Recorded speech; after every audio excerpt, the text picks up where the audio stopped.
Hello students, today we are doing how to use an aeroplane,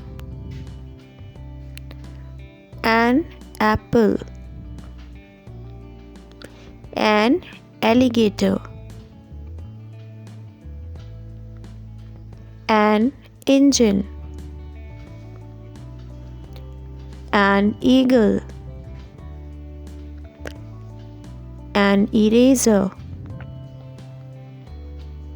an ice cream, an idea, an island,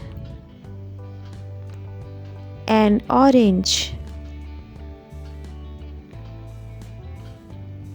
an ocean, an officer,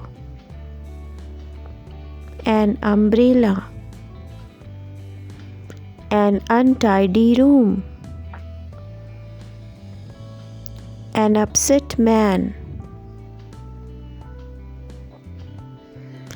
We use an before the words which begin with the vowel sounds. The vowels are A, E, I, O, U. Pay attention to the sound, then use an. An aeroplane, A sound, an engine, E sound, an idea, I sound, an officer, O sound, an untidy room, A sound. So I hope you have understood how to use an. Please subscribe, like and share.